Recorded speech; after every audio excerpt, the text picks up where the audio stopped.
Hi everyone, this is Leda de Zwaan from www.enlighteningmedia.nl or .com. Um, for my fans who waited so long for a new video, I have to explain that my father and mother died of cancer and a TIA in the head, and that my cat died, that was my angel. And so three angels stepped out of my life, but of course they are on the other side, and I feel them every day, and they talk to me, and I see them sometimes, but I feel them always around as a protection.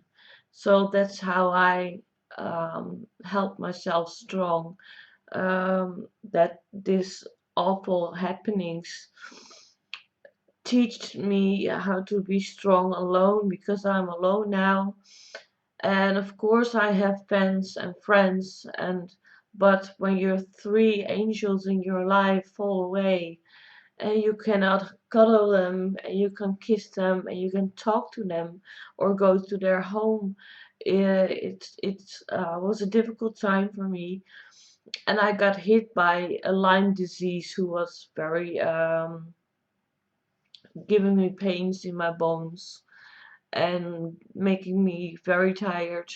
And I had all these ideas in my head to explain to you in a video, and this is the first video I start with because my guides and my higher self and my intuition says that it's important to tell my story. Okay, the video's name is The True Story of Jesua and Maria Magdalena's Life. Why?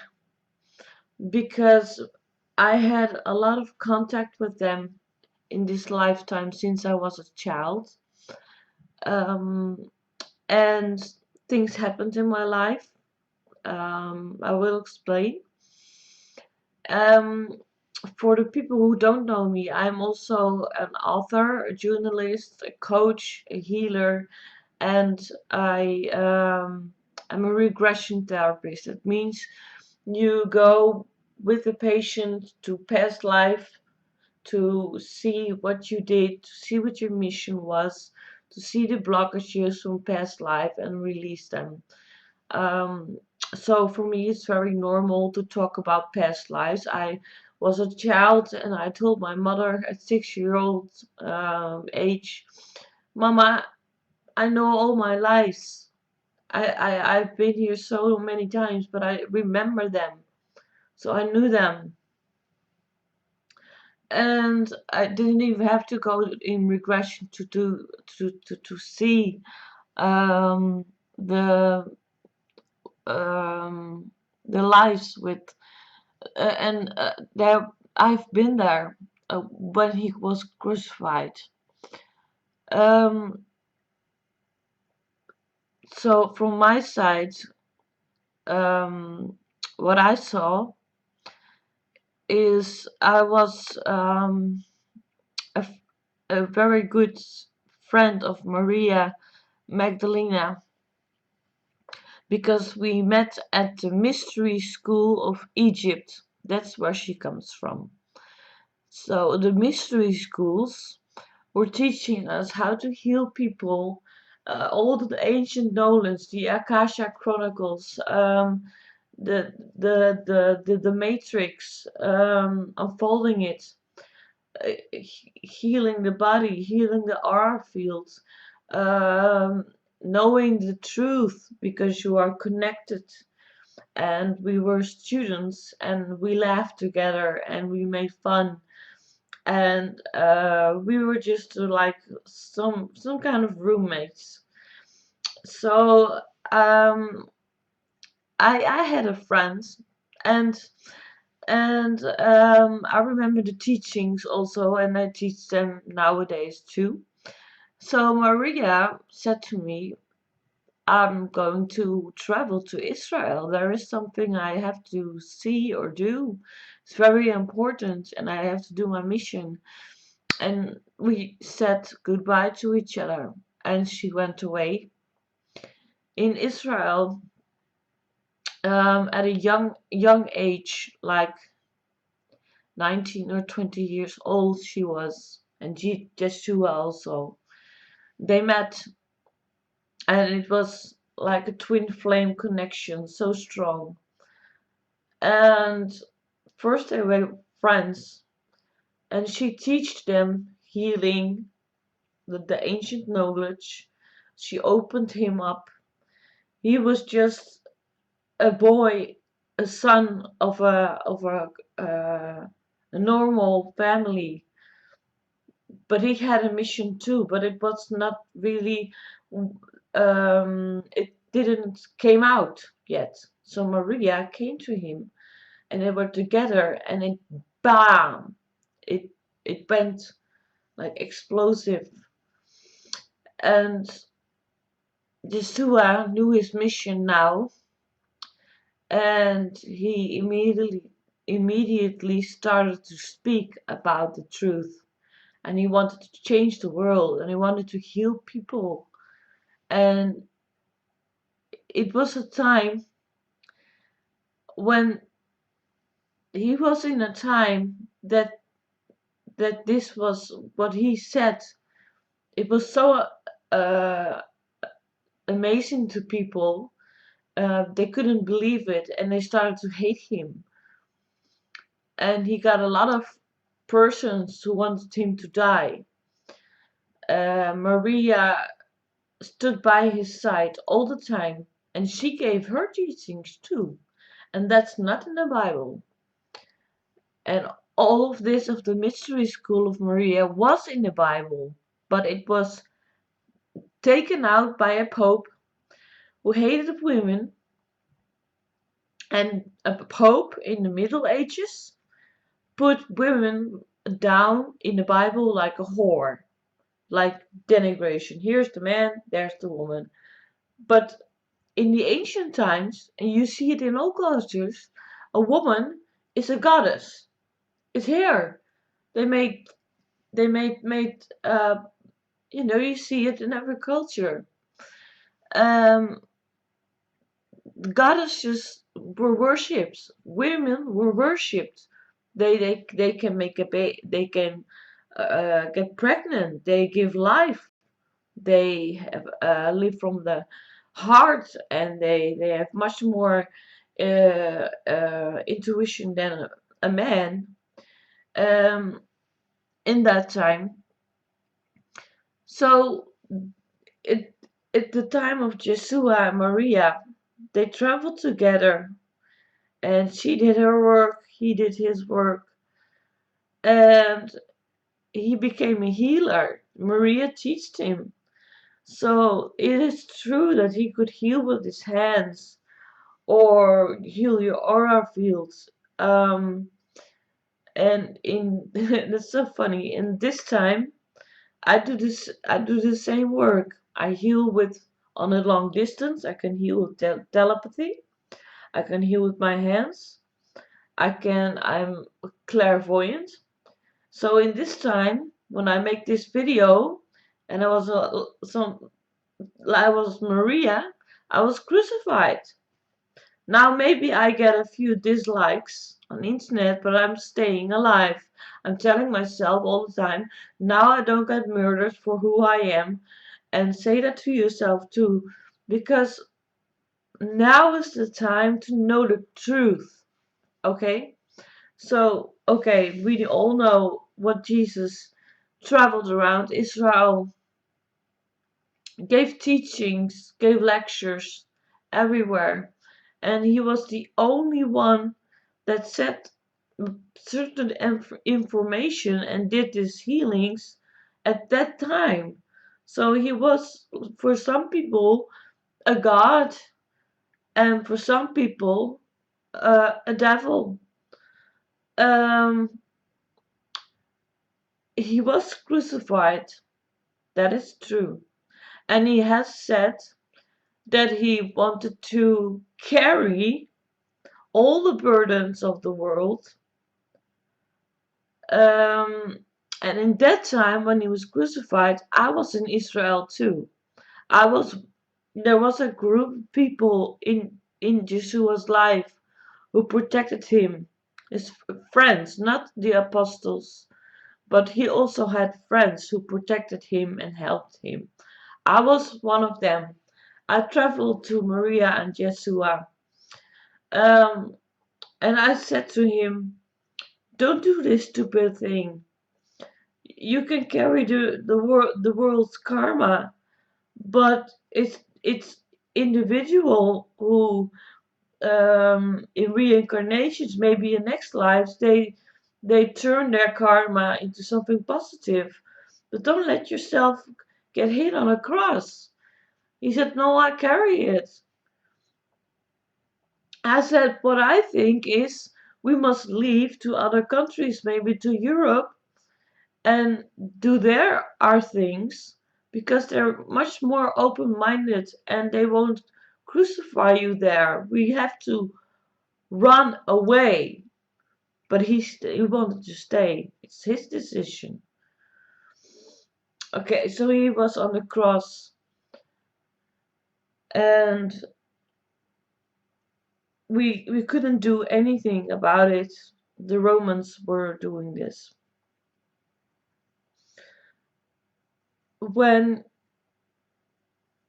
a few days later, um, Maria, me, and the friends went to his cross, and he was still alive. We get him off the cross, and we treated him for days, for weeks. We gave him food, we healed him. We were all healers. All his friends were healers. So we healed him, and we gave him strength. And after that, I remember I said it. I don't know if Maria also was so angry, but I remember, and I think that way now too. If somebody doesn't like you, don't go there. If somebody is not ready for some information, don't let them. Go to people who are ready for the information and who are happy with that. I said to Jesus, we have to run away. We go to another country, we go to travel, and we go to a country where you can live your life as Jesua, with everything you have, all the qualities you have, and Maria too.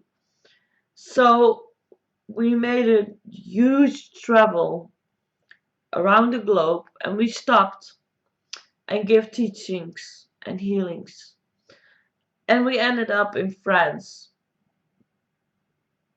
At that time, he was about 35, 40 years old. I cannot say exact ages. 35, 40 years old. And then something, well, what they did was, and that you can Google that. We started mystery schools in Europe. The first mystery schools were in France and in England. Um, Maria went to England after Jesua died, but before that, he died very old. And before his death, he got children. So he got somewhere around the globe are people walking around with his DNA. He got many children, I think about 7. And um, he died at a very late age. And um, yes, Maria went to Glastonbury. That's true. It's in the Da Vinci Code movie, and it's true. The church where she was buried is in Glastonbury. She started mystery schools there, and that's a very special energy there. I went there. I went to Stonehenge in this life. I touched the stones. It was it came from another planet. I said to my father, I was 15 years old, Daddy, these stones don't come from this earth. This was not done by humans. The druids were there, but it was not done by humans. No. Um, in this life, I was 12 years old, and I told my father, who was very spiritual and very intelligent and caring for me, he was my angel. He said to me, I bring you to a place where they say Maria was seen and people go there for healings. I said, I want to do that. What is that? It's in Lourdes, Lourdes in France. So I was 12 years old, and they said that she was seen in a cave by more persons and that they got instant healings. And this is spread worldwide. I came to Lourdes by car with my father, and there was a huge lineup of cars. And then we stopped somewhere in the center at a street. It was too busy, so we had to stop. And we went out. And I never seen this before. People in wheelchairs without legs, people with three heads. I mean it. I mean it. People with four arms. The worst you can think of came there to heal. So I was 12 and I saw that, and my daddy said, you have to see this because they hide these people in the world. Nobody sees them, but they came here. I see people with more eyes and like yeah, I cannot talk about them like that, but they look like monsters from Lord of the Rings. And I said, Daddy, I want to leave. I cannot see this. I cannot see this. So then we went to the church, the church in Lourdes, and we wanted to see the church, but it was full of people where I just talked about, full of those people sitting there praying, praying, praying. Thousands of people, thousand people maybe. I opened the door of the church. This energy came to me from within the church, and I fainted. My father thought I was dead. So he called an ambulance, and they brought me back to the camping where we had a tent, and we slept in a tent, and we like that. My father and me like to camp around the world. And so I was laying there. I woke up, and my father said, now I know how highly sensitive you are. There was so much negative energy of all those sick people, and you absorbed it like a sponge. And it came to me, and I fainted. It was too much. Like, you have to imagine the worst people in the world come there for a healing. And I was in that energy. And so that's why I fainted. And then I knew that I was sensitive to energies. So my father said, we're never gonna do that again. Only positive vibes. Okay, that was one story of that Lourdes time. In Lourdes, then we went to the cave, and my father asked, there was something like also police around, and there were people arranging the stuff there. He said to me, "My daughter is highly sensitive. She cannot stand the energy of sick people, but she wants to connect with Maria in the cave. Is it possible that she can have 5 minutes in the cave alone?" And amazingly, they said yes, and they blocked the way. And I went in the cave, my father stayed outside. And I sat there, I didn't know what to do. And then I hear very loud in my head, "My friend, you are here." I said, "Maria?" I said, "Are you really here?" "Now I'm here," she said.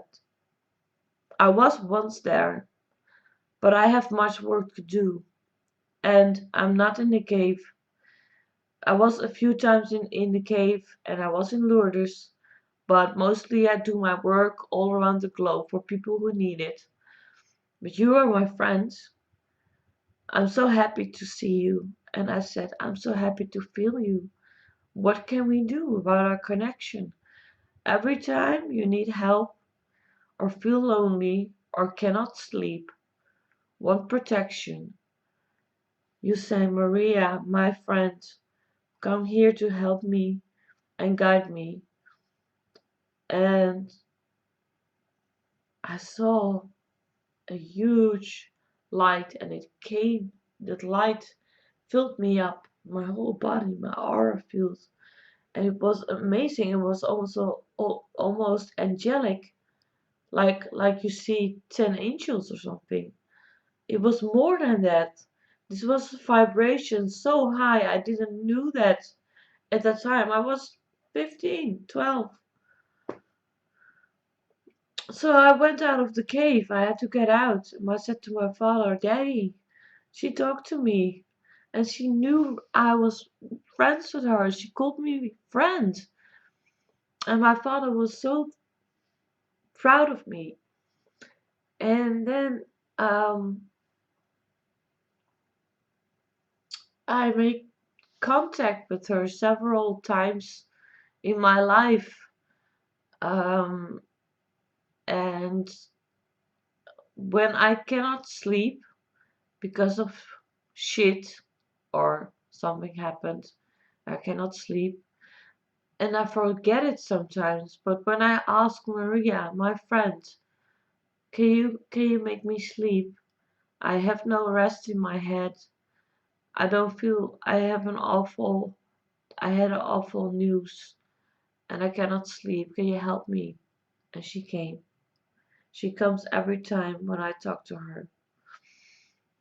And Jesua died very happy in Rennes, in a village named Rennes-le-Château, and he is buried there. I also have a story about that because I know. And this is what I had to keep hidden for the world. We came there, my father and me, and we went to the center of the village. We saw this. My father said we have to go to the graveyard. And I was like, "Oh no, I don't want to go to a graveyard." But I followed him, and there was like a grave, a huge grave, with a tent on it, uh, like a tin foil and plastic around it. And there were old people talking with each other and being in the grave. And I said to my father, "What are they doing?" And my father said, "I was called by an archie I don't know the name in English, sorry, archaeologist. Um, and he said to me, "You have to come. I have secret knowledge." But he brought me with him, and he said, "Come tonight, but without your daughter. Tell her tomorrow. So I was alone, and my father went away. It was the whole night away. And in the morning, he came back and he said, Leda, this is amazing. You are allowed to come today. He trusts you and he knows. Okay, so we went to Wenneslestertoe again to the graveyard, and then the archaeologist took us in some kind of home where he lived for that time, and he said, we are we are graving in Jesua, his grave. He died here, and we found the place. And I said, I want, I don't believe some of it. I have to see it myself, and I know it, and I feel it. And again, my father was so proud that I had dared to say that. So we went there, and I was allowed to stand a little bit closer. And I said, leave me alone. And I was there, and there was exactly the same angelic energy, not describable. You cannot describe the energy of what I felt. It was like you are in heaven. Yeah, in a place with love and light, and the energy was so high that the whole city of Rennes-le-Château is surrounded with it. And I made contact, and it was true. It was his grave. I felt the energy. I felt that I was been there before, so I must have been there on the funeral, and I knew it. And the archaeologist said, you are young now. You can tell it to the world when the world is ready for it. And I felt today I was dreaming about it. I felt it. This is my story about the Bible. Jesua never wanted to be a person that um, billions of people have to read a Bible how to live. Your own soul is your religion. And he talked about reincarnation and karma coming back every time. There was a pope, it's all popes. There was a pope in the Middle Ages who murdered a lot of people. Then he read in the Bible about reincarnation, coming back, and karma, and he thinks I have bad karma, but he took out all the pages about karma and reincarnation and regression therapy and everything. Another pope took out the chapters about the healings he gave, the real healings, and the whole story of Maria and Jesua together, the twin flames. Maria is now doing her work, and Jesua is doing his work. And Jesua never taught anybody you have to live by rules. He has said the secret of the universe is inside of you. You know it all. And that's where I want to end my story. It is a story from my heart, a story from my soul, and I hope maybe it resonates with you. If you don't like it, then don't watch it again. If it inspires you, you can contact me. My contact button is on the right on YouTube, and you can go to unlightningmedia.nl. If you want to speak with me about it or want to know more, let me know. This was Leda de Zwaan. Zwaan with double A. Okay, so thank you people for the story. This is a very important moment for me.